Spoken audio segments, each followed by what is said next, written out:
केंद्रीय राज्यमंत्री प्रतापराव जाधवांनी काल बुलढाणा जिल्हा केंद्रीय सहकारी बँकेच्या एका कार्यक्रमामध्ये बँकेचा भ्रष्टाचार काढणाऱ्या आम्हा सगळ्या आंदोलनकर्त्यांवर काल जरी टीका केली। प्रतापराव जाधवांना माझं सांगणं आहे की बुलढाणा जिल्हा केंद्रीय सहकारी बँक बुडवली कुणी? प्रतापराव जाधवांनी शारंगधर कारखान्यासाठी त्या बँकेतून कर्ज घेतलं होतं। ते कर्ज त्यांनी थकीत ठेवलं। त्यांच्यासहित त्यांचे जे अनेक इतर नेते मंडळी त्यांच्या गँगमधली आहे त्यांनी संस्थांच्या नावे घेतलेलं कर्ज बुडवलं, थकवलं। त्यामुळे ही बुलढाणा जिल्हा केंद्रीय सहकारी बँक त्या ठिकाणी एनपीएत गेली आणि म्हणून आमच्यासारख्या अनेक लोकांनी एकत्र येऊन या नेत्यांकडची कर्ज वसुली करा अशी भूमिका घेतली। बँकेत झालेला भ्रष्टाचार बाहेर काढला।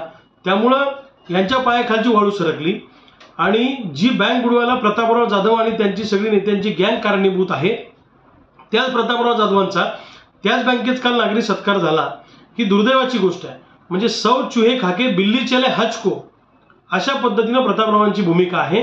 आणि चोराच्या उलट्या बोंबा म्हणजे बँकेचे पैसे तुम्हीच उचलले उद्योगाच्या नावाने, ते थकवले तुम्ही, त्यामुळे ती बँक एनपीएत गेली आणि बँक एनपीएत गेली म्हणून आम्ही सगळ्यांनी आंदोलन केली की या नेत्यांचे पैसे वसूल करा, मग शेतकऱ्याच्या दारात या।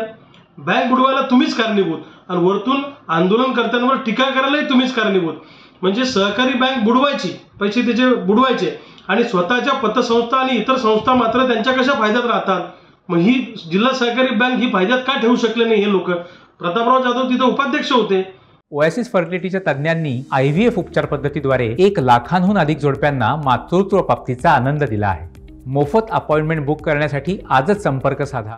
त्यांनी पण बरंच लोन तिथे उचललं, त्यांच्यासोबतच्या अनेक नेत्यांनी लोन उचललं। म्हणजे नेत्यांनीच कर्ज त्या ठिकाणी बुडवण्याचा प्रयत्न केला, त्यामुळे ही बँक अडचणीत आली।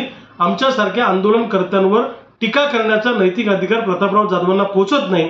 पण जळी काष्टी पाशानी प्रतापराव जाधव मंत्री झाले तरी त्यांना रविकांत तुपकर आणि आम्ही आंदोलनकर्ते दिसतो।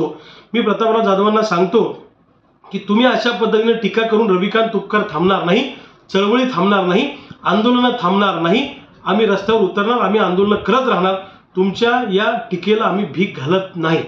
प्रतापरावांना माझं सांगणं आहे की पुन्हा एकदा ज्यांनी ज्यांनी बँक बुडवायसाठी तुमच्यासारख्या लोकांनी प्रयत्न केलेत त्यांचे पोस्टर पुन्हा गावागावात लावायची वेळ आमच्यावर आणू नका, एवढंच।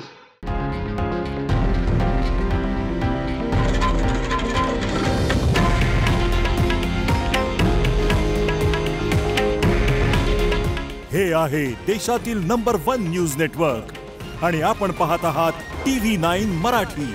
काळजी तुमची, हित महाराष्ट्राचं।